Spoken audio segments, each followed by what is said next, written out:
ঈদের পর ঘুরতে যাওয়া এ যেন আমাদের সবারই প্রিয় একটি আয়োজন। উৎসব শেষে প্রিয়জনদের নিয়ে একটু বাইরে বের হওয়া, ভিন্ন জায়গার বাতাসে নিঃশ্বাস নেওয়া, নতুন কিছু দেখা, সব মিলিয়ে একটা বিশেষ আনন্দ। আজ আমি শেয়ার করব ঈদের পর আমরা কোথায় ঘুরতে গিয়েছিলাম, কেমন কাটলো দিনগুলো। এই ভিডিও বা ব্লগটা একদম আমার শখের জায়গা থেকে একটা স্মৃতি ধরে রাখার জন্য। আপনারা বলতেই পারেন ছোট ছোট মুহূর্তগুলোই তো আসলে জীবনে বড় আনন্দ হয়ে থাকে। তাহলে চলুন দেখে নেই আমাদের ভ্রমণের সেই রঙিন কিছু মুহূর্ত। আমার এই ভিডিওগুলো করা শখের বশে, কিছু কিছু স্মৃতি রেখে দেওয়ার মতো, আদারওয়াইজ কোনো কিছুই না। অনেকেই অনেক কিছু চুপিসারে করতে পছন্দ করে, কিন্তু আমার কিছু কিছু স্মৃতিগুলো আমার এভাবে রেখে দেওয়া আর ব্লগ শেয়ার করা সব কিছুই মনে হচ্ছে যেন একটা আনন্দ দেয়, কারণ এগুলো শেয়ার করার মাধ্যমে মানুষের মন্তব্যগুলো জানতে পারি। ফ্যামিলি ভিডিওতে কেউ তো আর কোনো খারাপ কমেন্ট করে না, তো এগুলো যাদের কাছে খারাপ দৃষ্টিতে লাগছে তার মন মানসিকতা খারাপ, এছাড়া আর কোনো কিছু না। হাতের 5 আঙুল যেরকম সমান নয়, সেরকম পৃথিবীতেও বিভিন্ন রঙের মানুষ থাকে আর বিভিন্ন চিন্তাধারার মানুষ থাকে। তো সবার চিন্তাধারা তো আর একরকম হতে পারে না। আমি হয়তো যে জিনিসটা সাধারণ ভাবি সেটা অন্যদের কাছে অসাধারণ, অনেক খারাপ দৃষ্টি লাগে, কিন্তু আমার কাছে এগুলো খুবই সাধারণ মনে হয়। তবে এইসব এর পিছনে জটিলতা খোঁজা মানুষগুলো খুবই কঠিন আর জটিল, তাদের থেকে দূরে থাকাই ভালো। আসসালামু আলাইকুম, সবাই কেমন আছেন? তো আজকে চলে যাচ্ছিলাম আমরা চিড়িয়াখানায় ঘুরতে। তো দেখতেই পাচ্ছেন আমরা রওনা দিয়ে দিচ্ছি অলরেডি। আর এখানে একটু সময় গেছিলো আমাদের, যেহেতু টিকিট কাটতে হয় মেট্রো রেলের। তো মেট্রো রেলের টিকিট কাটতে অনেকক্ষণ সময় লাগছে, যদিও আমরা আগে আগে রওনা দিছি, তারপর একটু সিরিয়াল কম ছিল। তো আমরা অবশেষে চলে আসলাম চিড়িয়াখানায়। আর আজকে আমি চিড়িয়াখানার একটা জায়গায় যেখানে ছোটদের মতো বড়রাও নতুন করে আনন্দ খুঁজে পায়, আজকের ব্লগে আমি শেয়ার করব আমার অনুভূতির গল্প। ভালোও লেগেছে, কিছু খারাপও লাগাও আছে, সেটাও খুলে বলবো তোমাদের সঙ্গে। প্রতিটি প্রাণী, তাদের আচরণ, পরিবেশের সব কিছু দেখার মতো ছিল, তবে তার সঙ্গে ছিল ভিড়, কিছু বিশৃঙ্খলা আর প্রাণীদের প্রতি মানুষের অযত্ন, যা মন খারাপও করিয়েছে। তবুও দিনটা ছিল ভিন্ন অভিজ্ঞতার। আশা করি তোমরা পুরো ভিডিওটা উপভোগ করবে। চিড়িয়াখানায় যাওয়ার মূল কারণ হচ্ছে আমার বাচ্চাদের নিয়ে যাওয়া। আসলে ওরা হচ্ছে সব সময় ঘরের মধ্যে থেকে থেকে এগুলো টিভিতে দেখে, কখন সামনাসামনি দেখে নাই, তাই জন্য ওদেরকে নতুন একটা অনুভূতি দেওয়ার জন্য, ওদের নতুন একটা জায়গা ঘোরানোর জন্য নিয়ে যাওয়া। তো আমরা এখানে প্রথমে ঢুকে তারপরে কিছু খাওয়া দাওয়া করতেছিলাম হালকা পাতলা, কারণ অনেক সকালে বের হওয়ার কারণে রেডি হইতে হইতে কিছু খাওয়াই হয় নাই। বাচ্চাদের খাওয়াই নিয়ে আসছি, তারপরও দুপুর টাইম হয়ে গেছে।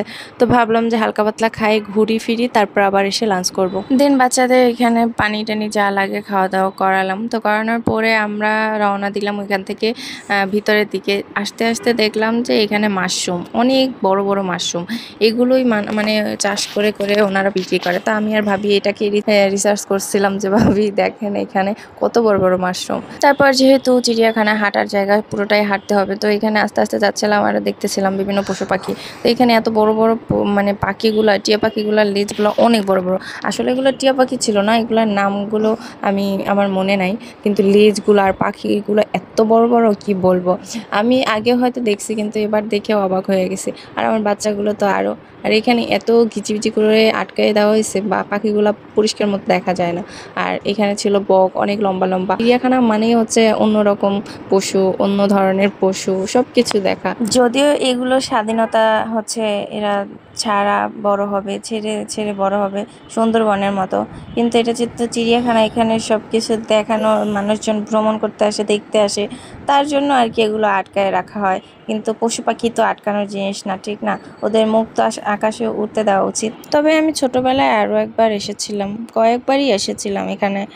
আজ গিয়েছিলাম যখন ছোটবেলার মতোই আজও প্রাণীগুলো দেখে চোখ বড় বড় হয়ে যায়। বাঘের গর্জন অবশ্য সেরকম আর পাওয়া যায় না, বানরের দুষ্টুমি আর হরিণের শান্ত চোখ, সব মিলিয়ে অন্যরকম এক অভিজ্ঞতা।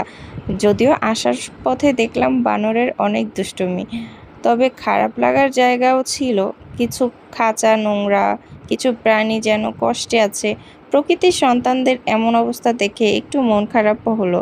তবুও দিনটা ছিল সুন্দর, একটু হাঁটাহাঁটি, একটু ছবি তোলা, ভিডিও করা, অনেকগুলো স্মৃতি ক্যামেরাবন্দি করা। চিড়িয়াখানা কেবল দেখার জায়গা নয়, শেখার জায়গাও। প্রাণীর প্রতি ভালোবাসা, সহানুভূতি আর দায়িত্ববোধ গড়ে তোলার জায়গা। বাচ্চাদের চোখে চিড়িয়াখানা যেন স্বপ্নের রাজ্য। তারা এক একটা প্রাণী দেখে চিৎকার করে প্রশ্ন করে, এটা কি, এটা কি? ওদের চোখে মুখে কৌতূহল আর আনন্দ একসাথে দেখা যায়। আর একটি শিক্ষণীয় জায়গার মধ্যে চিড়িয়াখানায় গেলে প্রাণীদের আচরণ, চলাফেরা, খাওয়া দাওয়া দেখে শেখার সুযোগ মেলে। প্রকৃতির ভারসাম্য বুঝতে সাহায্য করে এই ভ্রমণে। আসলে ভ্রমণ করলে আসলে অনেক কিছু শেখা যায়।